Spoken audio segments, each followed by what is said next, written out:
En el nombre del Padre, y del Hijo, y del Espíritu Santo. Amén.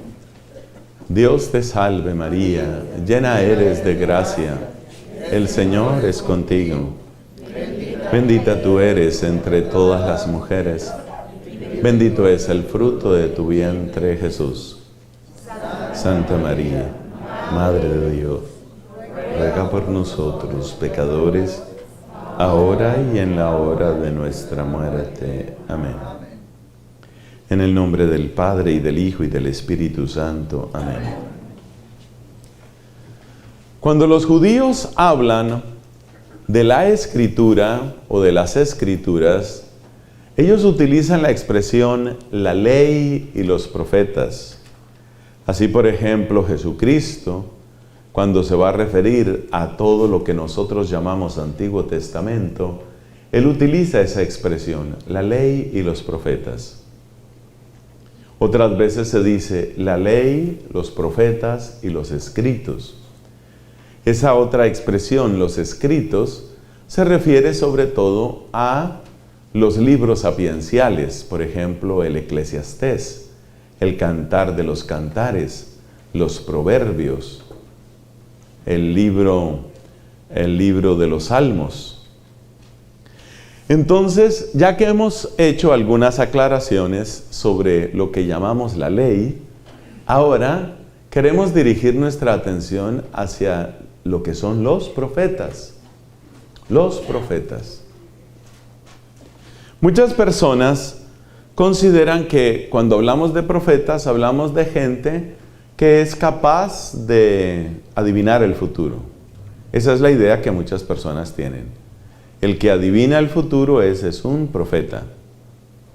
La verdad es que la palabra profeta es mucho más profunda en la Biblia. Y creo que es bueno empezar por esta definición. Los profetas son los grandes amigos de Dios. Otra expresión, son amigos íntimos de Dios. Esta expresión la tomo precisamente de la Biblia, porque la Biblia dice, por ejemplo, de Moisés. Dios hablaba con Moisés como un hombre habla con su amigo. Y en el libro del profeta Amós encontramos esta expresión. Nada hace Dios sin revelarlo a sus amigos, los profetas. O sea que el profeta es la persona que tiene una relación estrecha, cercana, íntima con Dios. Ese es el profeta. De aquí sacamos una primera conclusión, y es que aunque los profetas sean pocos en número, en la intención de Dios, todos estamos llamados a ser profetas. Así, por ejemplo, encontramos en la Torá, encontramos una escena en la cual los ancianos del pueblo de Israel son convocados por Moisés. Y dos de ellos, que estaban convocados a la asamblea, no fueron, por la razón que sea. Sin embargo, cuando el Espíritu de Dios bajó como en una especie de pequeño Pentecostés, cuando bajó sobre esos ancianos de Israel que estaban junto con Moisés, el Espíritu también llegó a aquellos dos que estaban convocados y que no habían ido a la asamblea. Esos dos estaban en su casa, pero en aquella época no estaban en casas porque estaban en el desierto. Estaban en sus tiendas, en sus carpas. Y allá les llegó el Espíritu de Dios.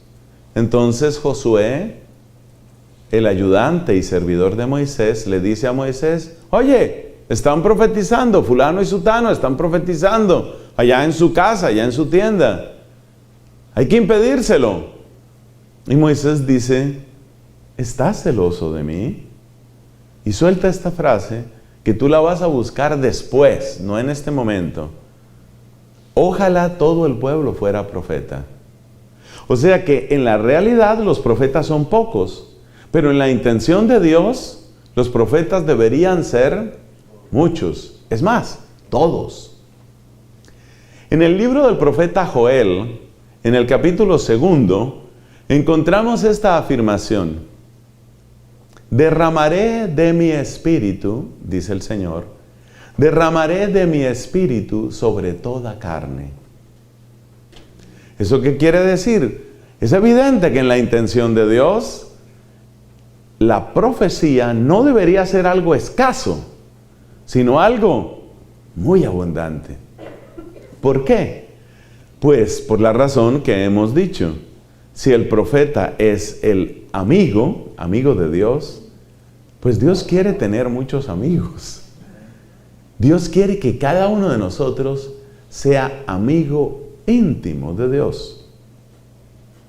Entonces los profetas son amigos de Dios, amigos íntimos, amigos fuertes de Dios.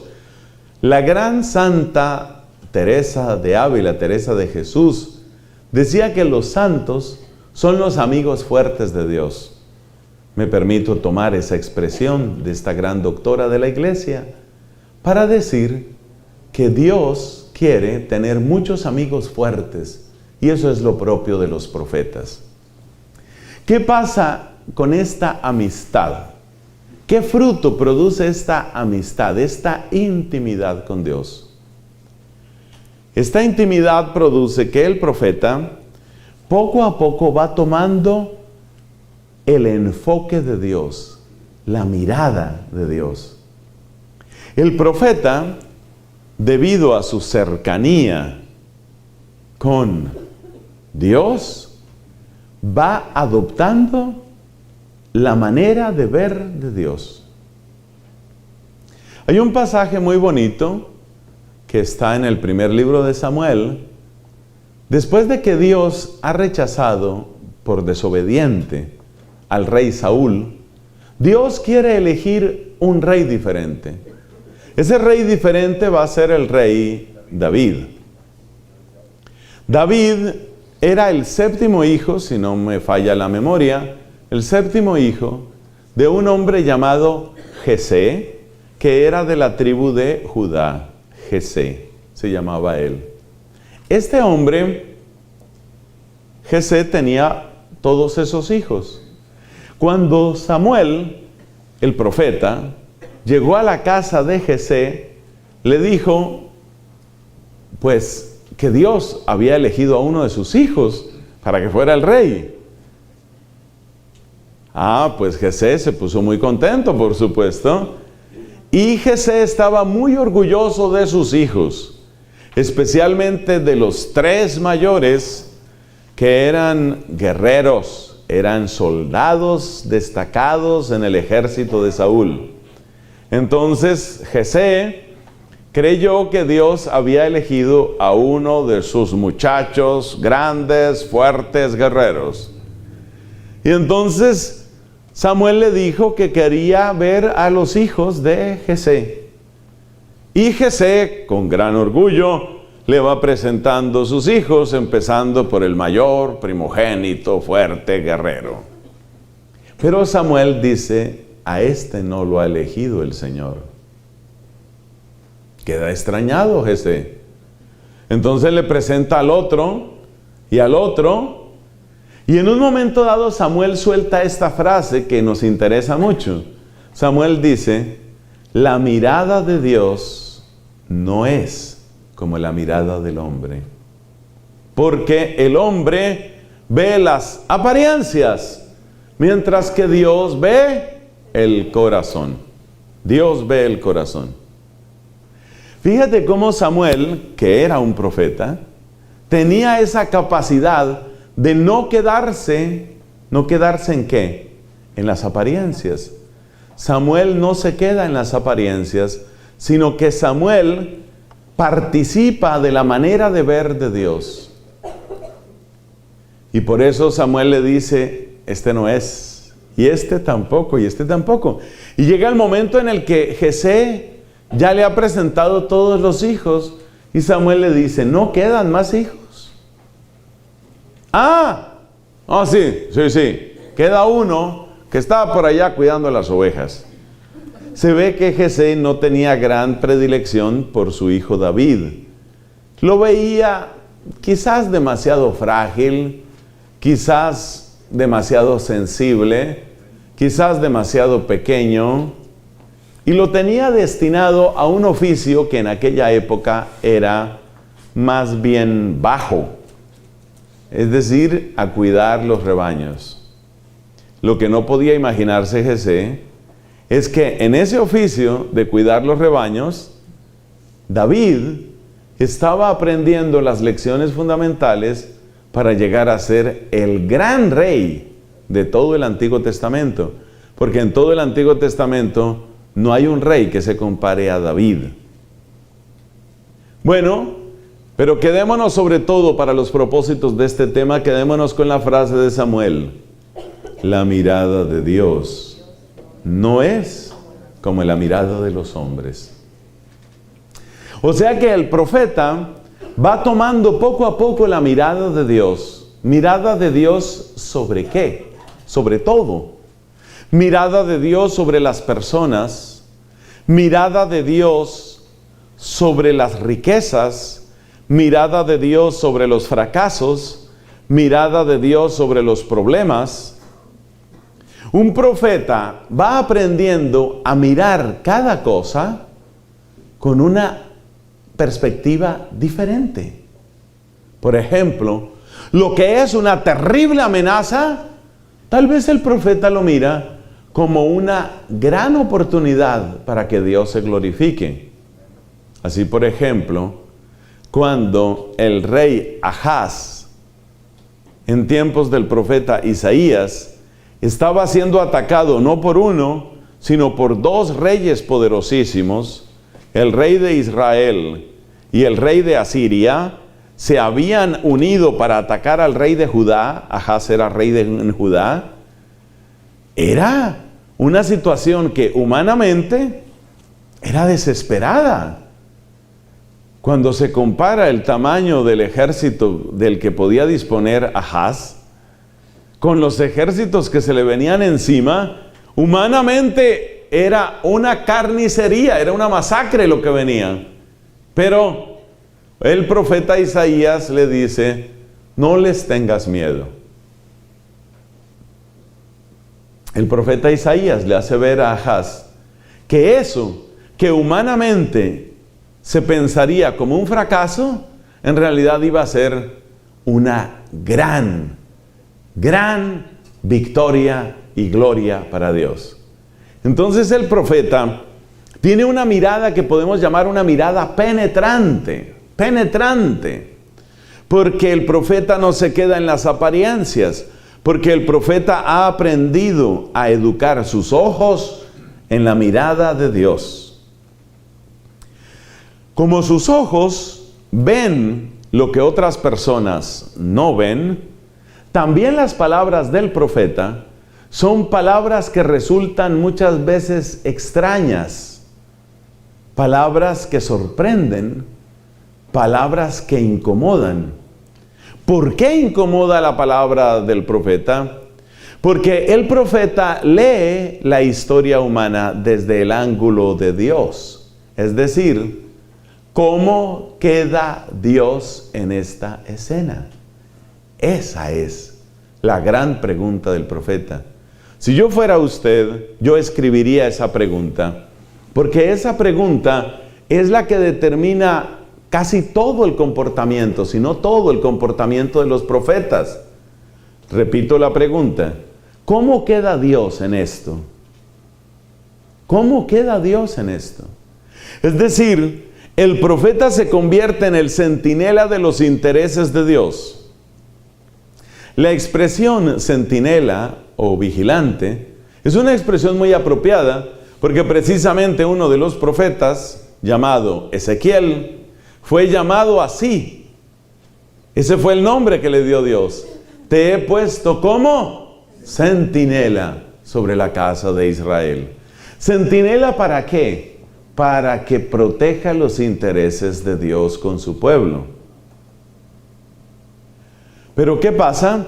Que los intereses de Dios están condensados en una palabra muy importante que sigue estando en nuestro tablero.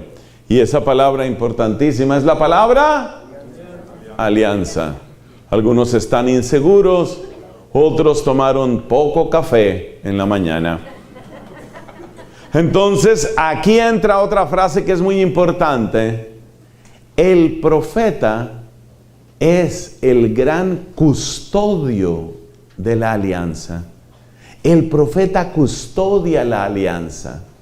Si Dios nos ha amado hasta el punto de decir, ustedes serán mi pueblo y yo seré su Dios. Si Dios nos ha amado así, ese amor, que es el amor de mi amigo Dios, ese amor no puede caer en el vacío. Ese amor no puede ser ensuciado, no puede ser traicionado. La prueba de que los profetas ven la alianza en clave de amor es el hecho de que la mayor parte de los profetas utilizan comparaciones de amor para referirse a la relación entre Dios y su pueblo. Por eso, cuando el pueblo cae en idolatría, los profetas dicen que el pueblo está cometiendo adulterio. Así como un hombre apasionadamente enamorado de su mujer sufre y de una manera espantosa y se llena de indignación y de rabia si ella le llega a ser infiel, así los profetas hablan de la relación entre Dios y su pueblo. De hecho, hay un profeta llamado Oseas.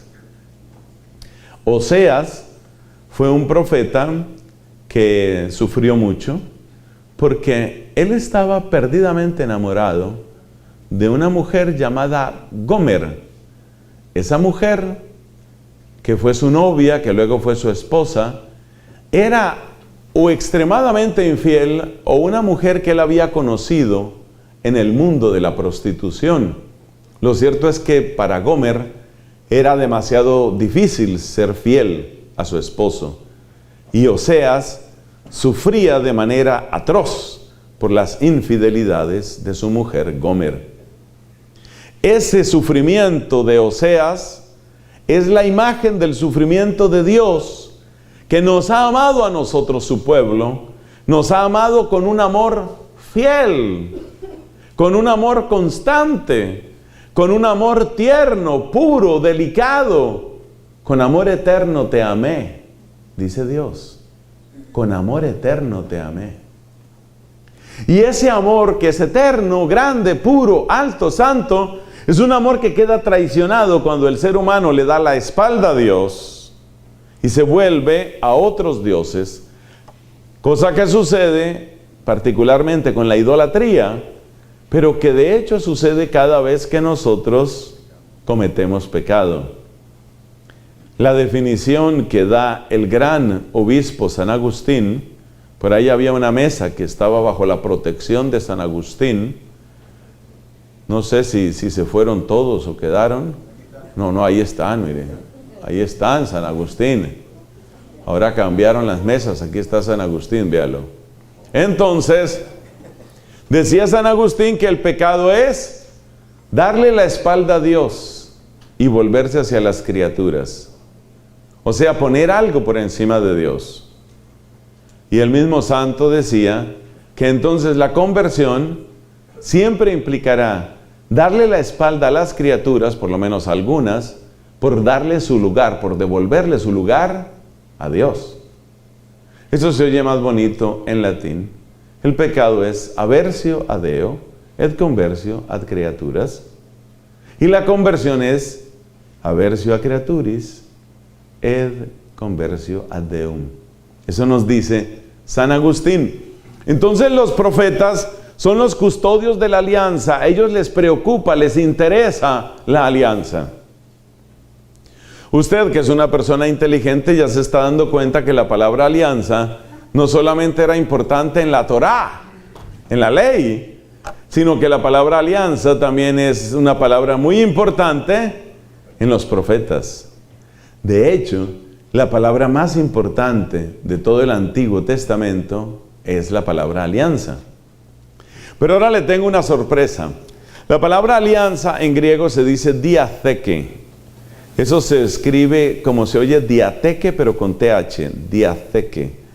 Diatheke es la palabra, una de las palabras que sirve para traducir alianza.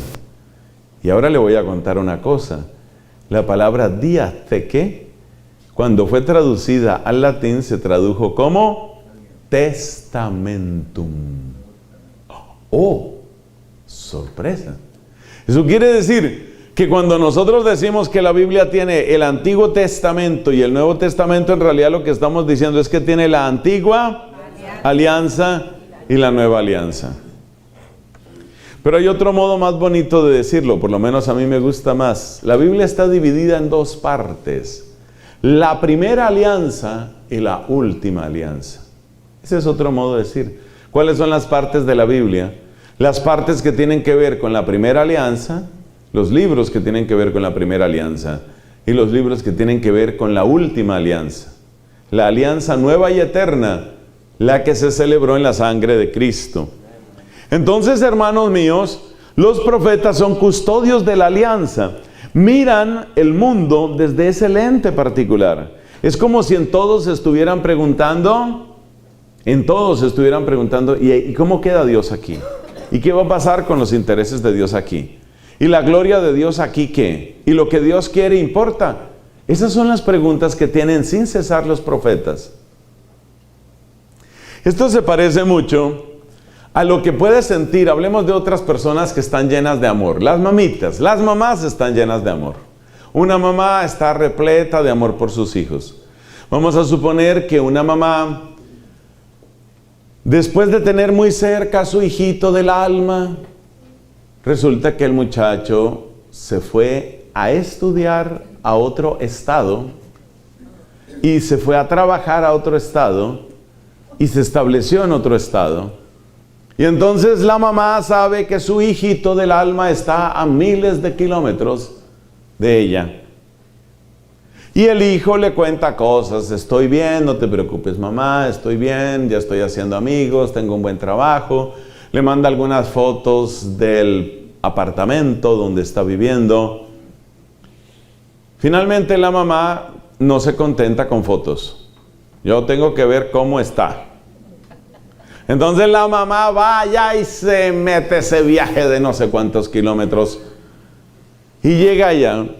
Y el hijo le habla de muchas cosas. El hijo le habla del dinero que está gastando, del dinero que está ganando, de las cosas que ha comprado. Le habla del clima, le habla de las autopistas, los supermercados. Pero es muy difícil que a la mamá le interesen los supermercados, las autopistas o el clima. A la mamá lo que le interesa es él cómo está. Porque ella conoce a su hijo, ella sabe qué hace feliz al hijo, qué le preocupa al hijo, y ella quiere saber cómo está él. Y a partir de ese lente, la mamá va con unas gafotas gigantescas. Y con esas gafotas gigantescas, la mamá solamente está preguntándose eso: él cómo está. Que está ganando mucho, pero resulta que casi no duerme y ya se está enfermando. No me gusta entonces que gane mucho. Porque para ella va en primer lugar él cómo está. Entonces un profeta es eso. Solo que el profeta se hace esa clase de preguntas a partir de Dios. ¿Cómo queda Dios aquí? Un ejemplo que podemos tomar del que es más que un profeta, del que es llamado a veces el profeta escatológico, es de nuestro propio Señor Jesucristo. Ustedes recuerdan que hay una escena por allá en el capítulo 2, tal vez, del Evangelio según San Juan, en el que están en Jerusalén y caminando por Jerusalén, los apóstoles exaltan, alaban la belleza del templo. ¡Qué hermoso templo! ¿Has visto esas columnas? Mira ese muro, es impresionante. Los adornos, mira, le han puesto adornos a esa altura. Es muy bonito y todo está hecho de piedra firme. Oye Jesús, ¿qué opinas del templo? Claramente ellos están entusiasmados. Entusiasmados es poco decir. Están emocionados con el templo. Ellos, lo mismo que la mayor parte del pueblo de aquella época, tenían una admiración absoluta por el templo. Pero ¿cuál es la expresión que utiliza Jesucristo? Jesucristo parece un poco amargado, ¿no? Porque están ellos así con los ojos grandes. Yo me los imagino sacando el celular, ¿no? Luego tomando el selfie, ¿no? Aquí, yo con el templo. Reúnanse, Pedro, Juan, Santiago, Mateo, reúnanse.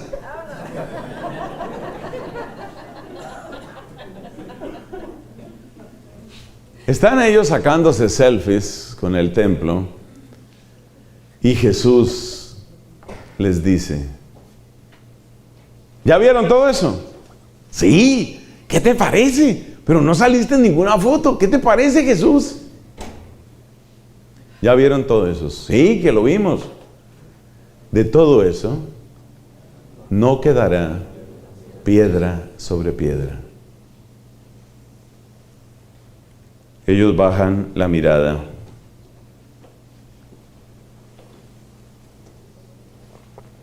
Hablan bajito. Oye, qué amargado, ¿no?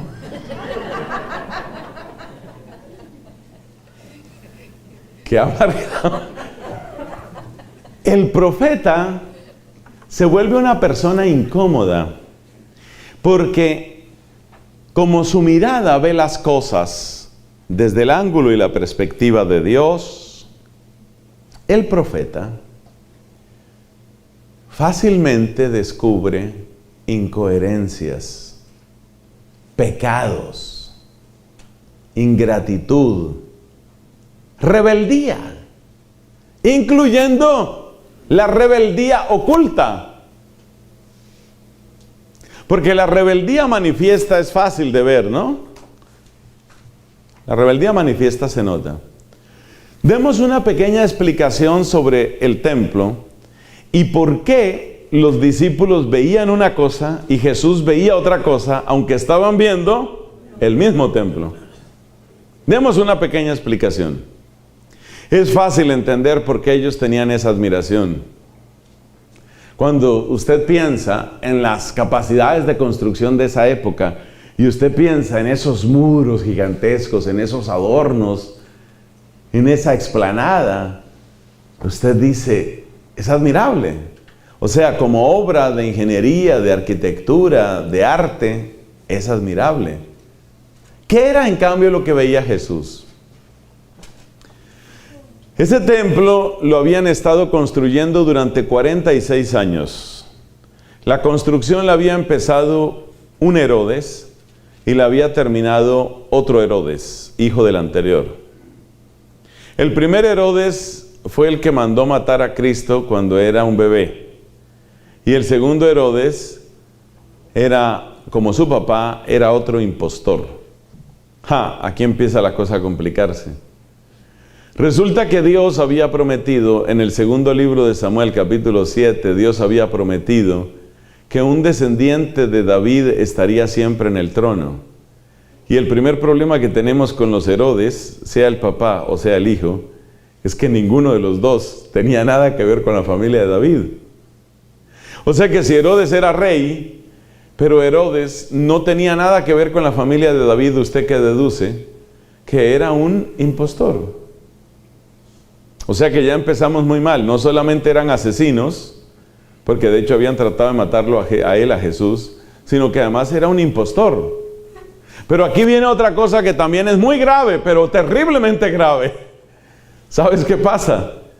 Que Herodes, el impostor, para comprarse a la gente, para ganarse el cariño y el soporte de la gente, quería darles algo que ellos valoraran mucho, que para ellos fuera muy importante y que callara la boca de ellos y silenciara a los que pudieran decir que él era un impostor. Y adivinen qué se le ocurrió para callar a la gente. La construcción del templo.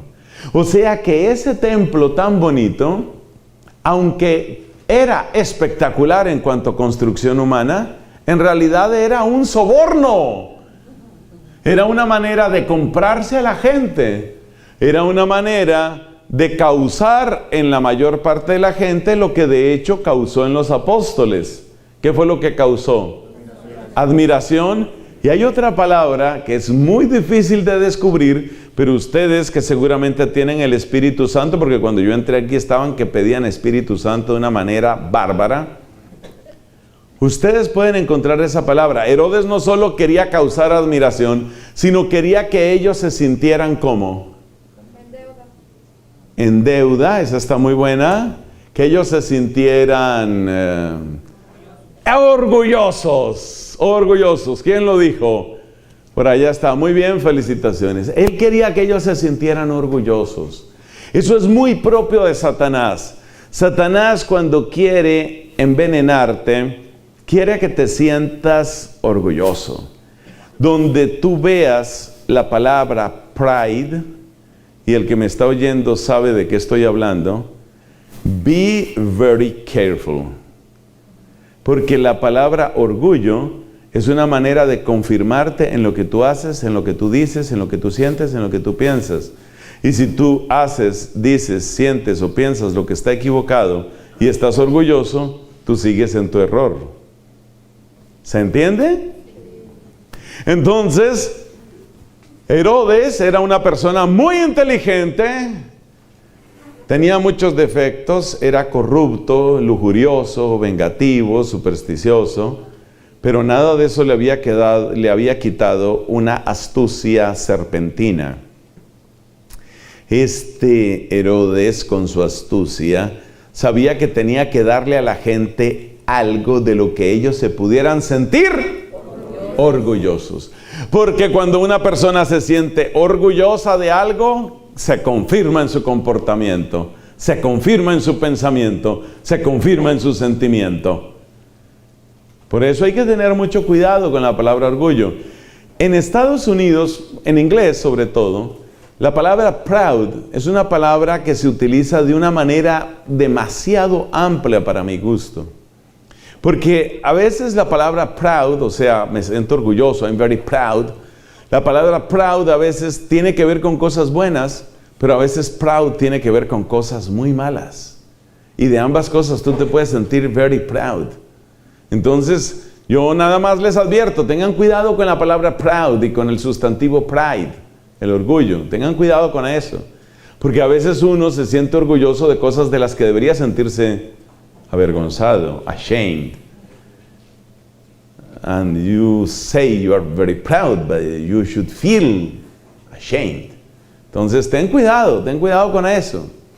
Ten cuidado con eso.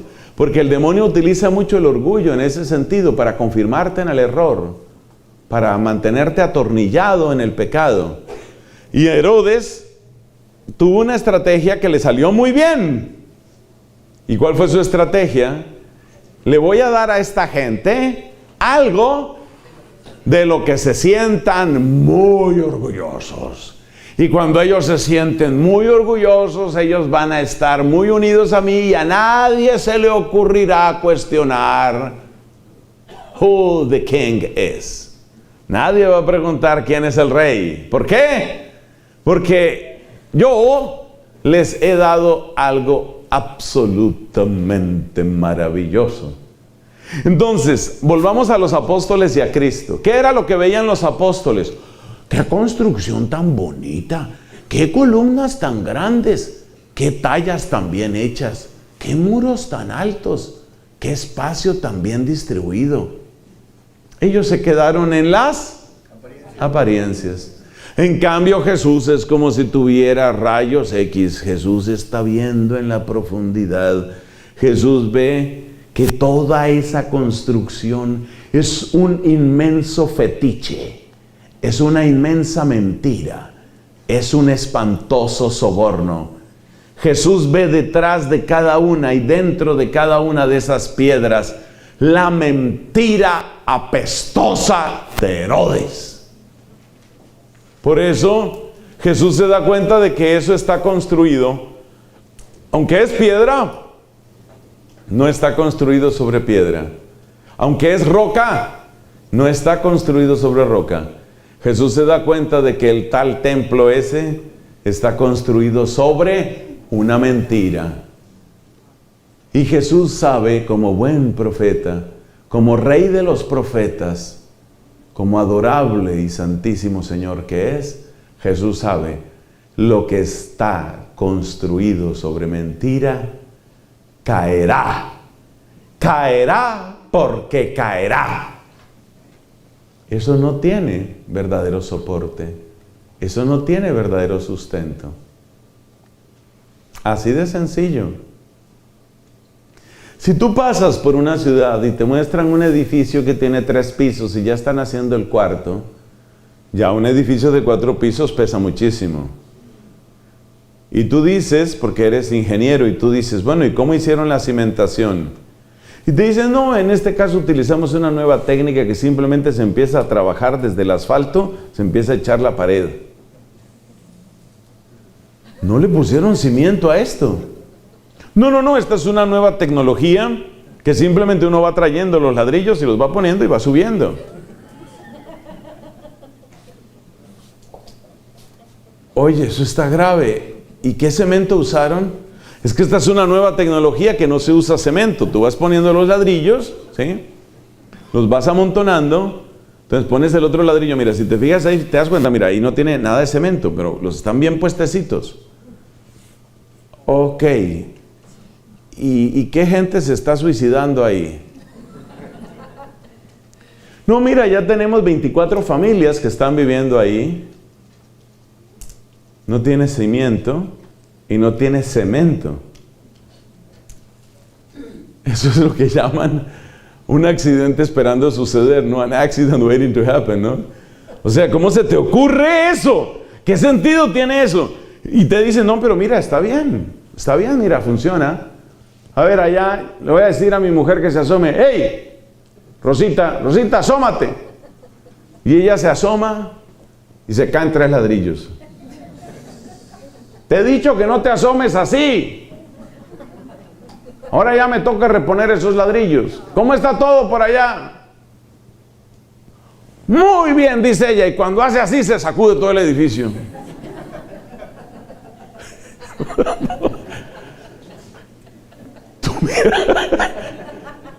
Tú miras eso y ahora dime, ¿qué predicción haces? ¿Cuál es tu pronóstico? Eso no va a durar. Ese es un profeta. Entonces el profeta sí anuncia el futuro. Pero anuncia el futuro, ¿por qué? Porque ve con profundidad el presente y porque conoce de verdad el pasado. Es verdad que el don de profecía puede llegar al punto de predecir cosas que parecen imposibles, pero en general es la mirada misma del profeta la que le permite hacer esa clase de predicciones. El profeta llega al momento en el que conoce tanto lo que está sucediendo que sabe, esto no va bien. Fíjate lo que sucedió en la época del destierro, en la época del exilio, cuando fueron desterrados a Babilonia. Fíjate lo que sucedió. ¿Qué sucedió? Pues sucedió que la gente cometía los más horrendos pecados. Por ejemplo, había familias que tenían una prostituta para el papá y el hijo. Entonces a esa mujer la usaba el papá, luego la usaba el hijo, luego la usaba el hermano, era como una cosa. Y después de que hacían todas esas barbaridades, todas esas depravaciones, iban al templo y ofrecían un sacrificio y volvían a la casa a seguir haciendo lo mismo. Había gente que tenía muchísimo dinero, pero se declaraba pobre para no pagarle lo que tenía que pagarle a los obreros. Había gente que estaba utilizando balanzas con trampa, sobre todo para robar a los que no tenían cómo defenderse.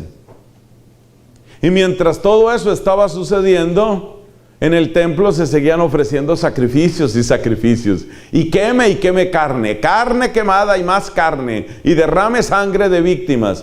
Y mientras tanto, oprimiendo al pobre, robando al inocente, matando al que no tiene cómo defenderse, jueces corruptos. Y además de todo eso, había una cantidad de gente que estaba ofreciendo en los altares a los dioses, a Astarte, a Aserá, a Moloch, no me acuerdo cómo se llama el otro, Malcuc, era una cosa así, Marduk. Estaban ofreciendo a los ídolos, incluso en la misma ciudad de Jerusalén. Y Jeremías está viendo que la gente ofrece aquí un sacrificio a Malcom o a Astarte, y luego va al templo y ofrece un sacrificio a Yahvé, y se quedan tranquilos. ¿Qué está viendo Jeremías? Jeremías está viendo lo mismo que el ejemplo que yo les di del edificio sin cimiento y sin cemento. Es decir, ¿qué es lo que ve Jeremías? ¿Esto qué? Esto se va a caer, esto va a colapsar. Entonces llega un momento en el que Jeremías se da cuenta de esa barbaridad, y sobre todo lo que le extraña es que la gente está tranquila. El profeta Ezequiel, que es de la misma época, nos cuenta más barbaridades. Los mismos sacerdotes del templo practicaban astrología, de manera que ellos ofrecían sacrificios allá en el altar de bronce, tremendos sacrificios a Yahvé, tal, termina el sacrificio, se iban por allá a sus habitaciones, y allá en la habitación invocaban las estrellas y los signos del zodíaco. Esos eran los sacerdotes. Y Dios se queda tranquilo con todo eso, y aquí no ha pasado nada. Eso no puede ser. Entonces Jeremías básicamente empieza a enviar un mensaje. ¿Cuál es el mensaje de Jeremías? Es muy sencillo. El mensaje de Jeremías es: esto va a colapsar. Esto se va a hundir. Ese es el profeta. Por eso el profeta denuncia, porque el profeta, con la profundidad de su mirada, se da cuenta: esto no funciona, esto va mal. Esto va mal. Esto no puede estar bien. Esto va a tener consecuencias. No puede ser que se utilice a una mujer así y no pase nada. No puede ser que se derrame sangre inocente y no pase nada. No puede ser, algo va a suceder. Esto es trágico, esto es terrible. Entonces Jeremías empieza a hablarle a la gente. ¿Y la gente qué actitud toma? La gente no quiere oír eso. ¿Por qué? Ay, mis hermanos, porque el hombre, el ser humano, el hombre ama la mentira.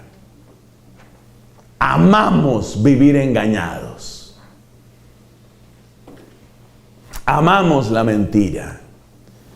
Porque la mentira es la cortina con que cerramos las ventanas para que no entre la luz y poder pecar a gusto. Amamos la mentira. Si te das cuenta, todo pecado está conectado con la mentira. Es como un intento de crear un universo paralelo, un universo que haga competencia al universo de Dios. La mentira es del demonio. La mentira es del demonio, y la mentira es como un intento de crear un universo paralelo que compita con el universo de Dios. Si yo fuera usted, yo escribía esa frase.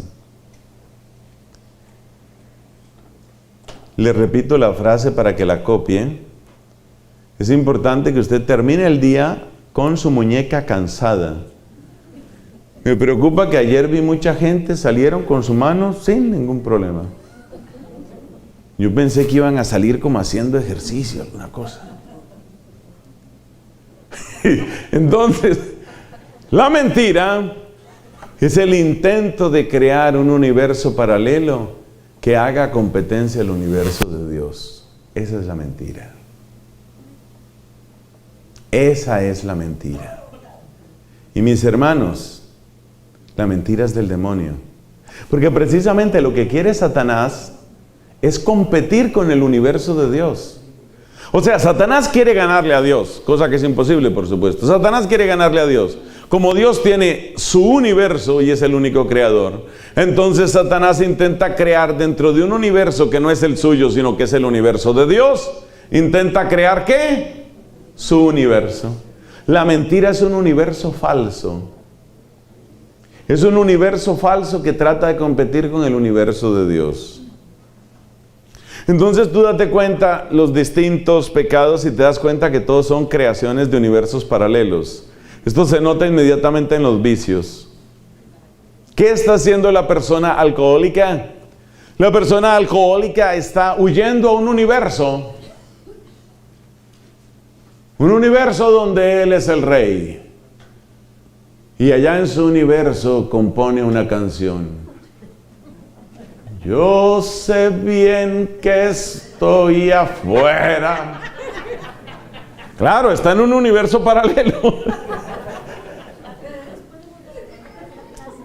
La frase, ya se me olvidó la frase es así, la mentira es el intento de crear un universo paralelo que haga competencia al universo de Dios. Entonces usted en su alcoholismo, espero que ninguno de los aquí presentes, usted se va por allá y usted sabe bien que está afuera, pero el día en que yo me muera, ¿qué es lo que dice? Diga, se la sabe, ¿no? Eso fue antes de la conversión, explique, tranquila. Ahora nadie sabe. Ay, padre, ¿qué clase de música es esa?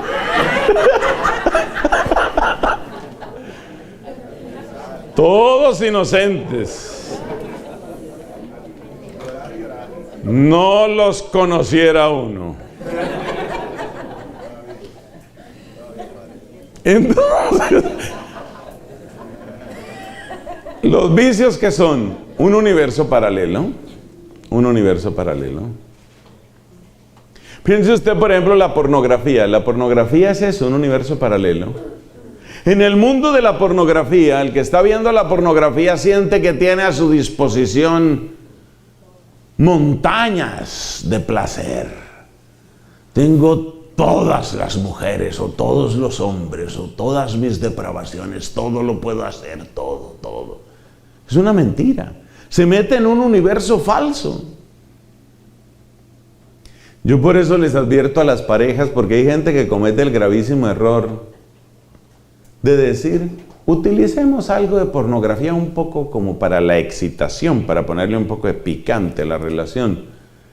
Es un error gravísimo, porque si usted ve pornografía con su esposo, con su esposa, o solo, o como sea, usted está huyendo a un mundo falso. Y cuando usted intenta aplicar ese mundo falso a la persona real que tiene a su lado, entonces se da cuenta que en lugar de esos actores maravillosos, hay un viejito dormido, panzón, calvo, que simplemente hace lo que puede. Entonces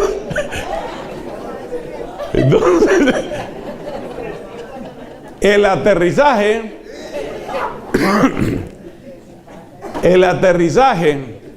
desde ese mundo falso al mundo verdadero es un estrellón terrible. Es un estrellón terrible. Me acuerdo una foto de protesta que me encontré en mi Facebook, con todo este avance de los movimientos LGBT. Entonces aparecían dos fotos, ¿no? Y me gusta porque tiene que ver con el tema este. Entonces decía, lo que la gente imagina del lesbianismo. Entonces aparecen dos mujeres súper sexy, jóvenes, bonitas, sensuales, delgadas, que se abrazan. Oh. Luego, abajo decía, el verdadero lesbianismo. Y ahí aparecían las verdaderas lesbianas, que usualmente no son ni tan jóvenes, ni tan bonitas, ni tan bien peinadas, sino que más bien una es bastante machita y otra bastante dependiente. Esa es la realidad del lesbianismo. Y eso se lo digo porque yo he tratado personas homosexuales siempre con respeto desde el año número 1 de mi ordenación sacerdotal. Y voy a cumplir 27 el próximo mes. Por allá cerca de una convivencia que me dijeron que hay. Vamos a ver con qué detalles se dejan ver. Bueno, entonces, resulta... Entonces, fíjate que el pecado siempre es una huida a la realidad, ¿no? Entonces, las lesbianas imaginadas son todas modelos súper bellas, sexys, jóvenes, sonrientes, insaciables. La lesbiana real, una mujer con mucha frecuencia, te lo digo con la realidad, una mujer con unos vacíos terribles, sobre todo de su infancia, y con otra serie de condiciones, no para despreciarlas, no para hundirlas, sino para entender a ese ser humano y para ver cuántas mentiras nos dicen. Entonces, el pecado siempre es una huida a la mentira. Y por eso el profeta es el hombre, o la mujer, porque también ha habido profetisas. La Biblia nos habla de varias profetisas. Es el hombre o la mujer que tiene la mirada de Dios. Y porque tiene la mirada de Dios, busca la verdad. Las mentiritas y los mundos paralelos no son. Esto no es verdad. No es verdad. Por eso el profeta denuncia. Pero el profeta no se limita a denunciar. Hay otra palabra parecida. El profeta anuncia. ¿Denuncia qué? Denuncia lo que hemos dicho, la mentira, lo que no tiene cimiento, lo que no tiene cemento. El profeta se da cuenta, esto no aguanta. Rosita, asómate otra vez. Y Rosita se asoma, pum, pum, pum, pum, 4 ladrillos se cayeron. ¿Pero qué pasa, Rosita? ¿No has aprendido a asomarte? Eso no tiene cimiento, se va a caer. Entonces el profeta denuncia la mentira, ¿pero para qué? ¿Solamente para regañar, humillar, castigar, incomodar? No, para construir. Y se lo dice Dios, Jeremías capítulo 1, se lo dice Dios al profeta Jeremías. Vas a derribar, pero también le dice, ¿vas a qué? A construir. Tú también vas a construir. Hay un último aspecto que quiero mencionar de los profetas en esta ocasión. ¿Cuál es la gran construcción? Porque ya que hablamos de construcción, yo creo que se puede utilizar esta palabra. Vamos a utilizar esta palabra. Yo creo que se puede hablar del proyecto de Dios.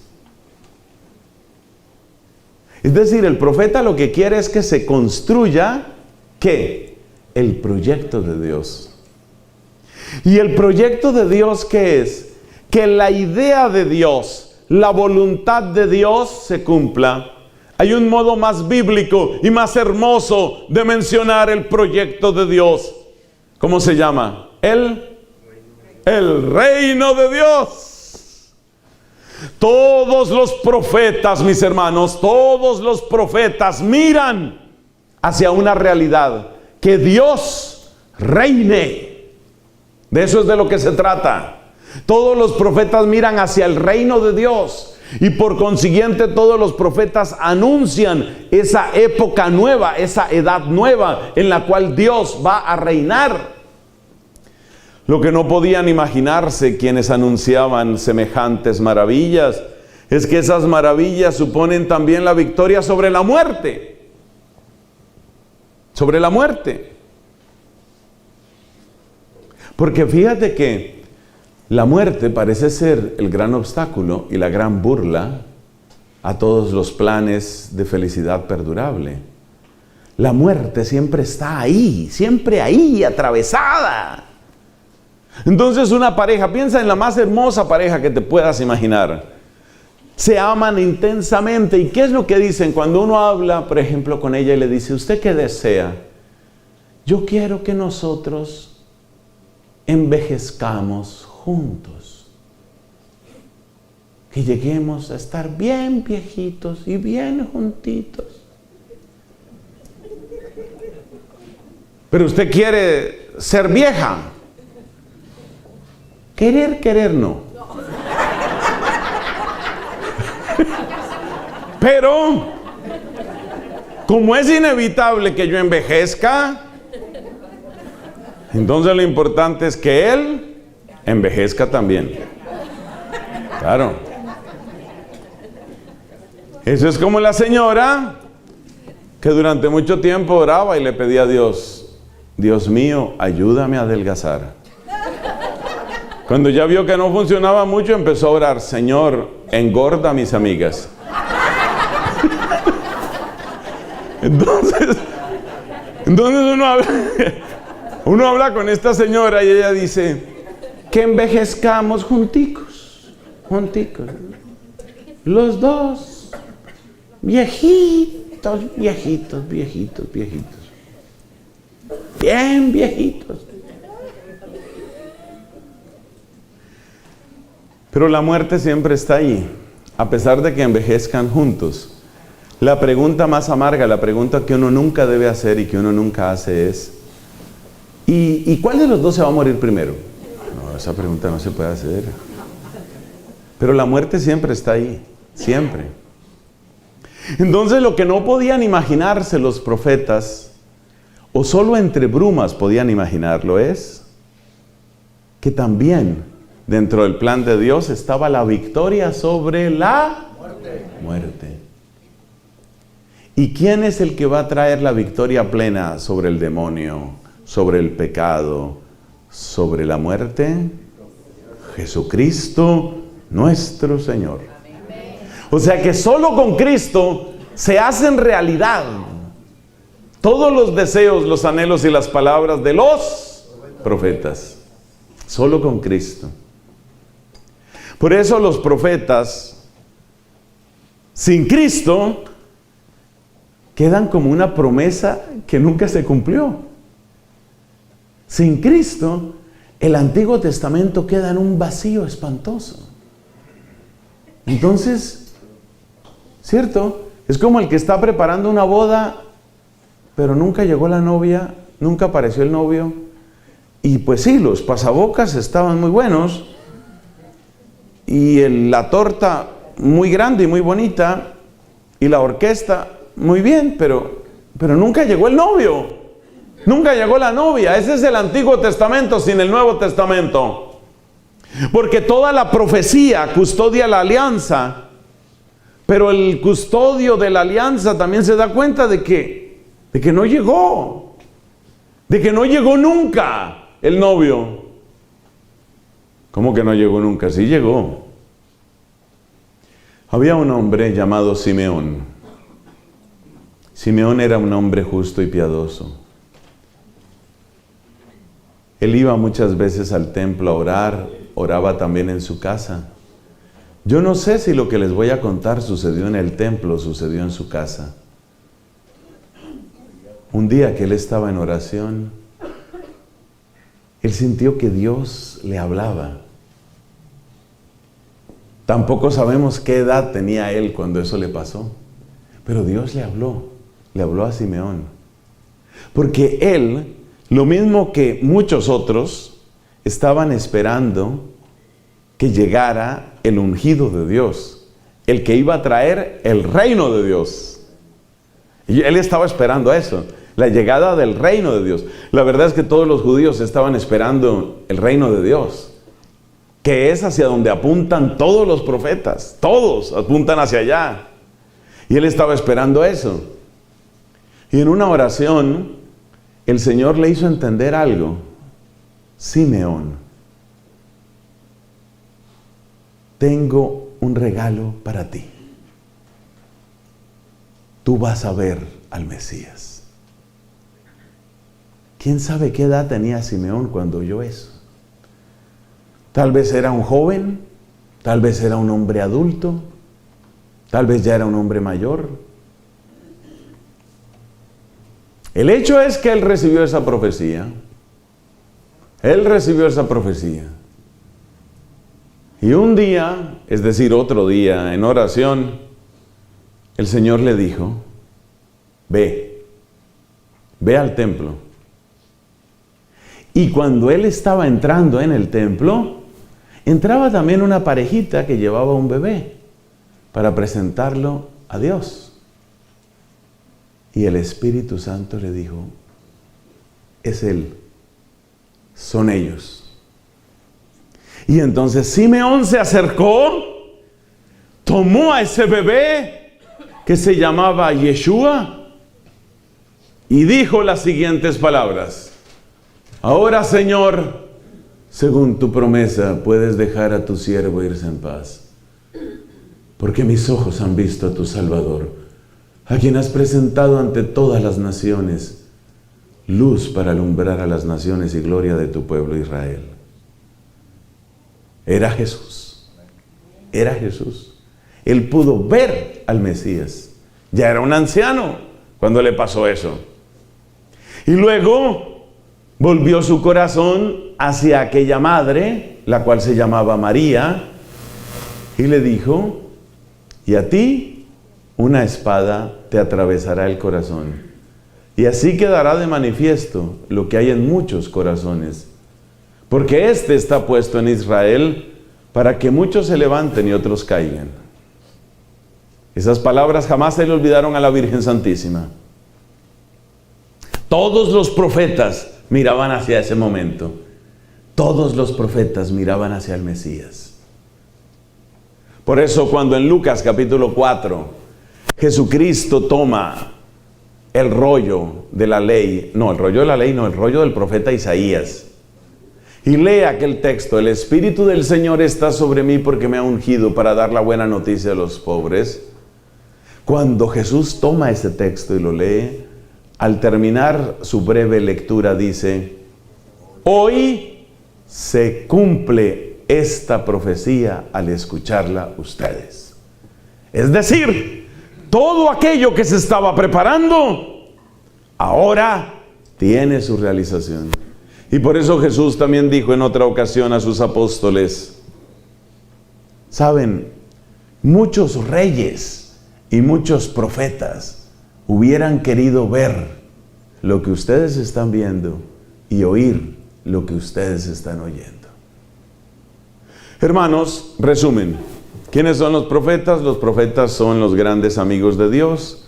Su relación íntima de amor y cercanía con Dios, especialmente en la oración, les lleva a tomar una mirada que es como la mirada de Dios. Por eso la gran pregunta de los profetas es: ¿cómo quedan los intereses de Dios aquí? Por eso su palabra tiene una profundidad sorprendente, porque ellos se dan cuenta de qué es lo que tiene verdadero cimiento y qué no tiene cimiento, porque lo que no tenga cimiento va a caer. Así de sencillo. Su palabra denuncia, su palabra incomoda, por eso ellos mismos son perseguidos muchas veces. Pero su palabra no solo denuncia, también anuncia. ¿Qué anuncia? Pues lo que Dios quiere, el querer de Dios, el proyecto de Dios. Pero en la Biblia eso no se llama el proyecto de Dios, eso se llama el reino de Dios. Y ese reino de Dios se va a cumplir de la mano del Mesías, y por eso los profetas miran hacia el Mesías, y por eso toda la profecía mira hacia nuestro Señor Jesucristo. Gloria al Padre, al Hijo y al Espíritu Santo.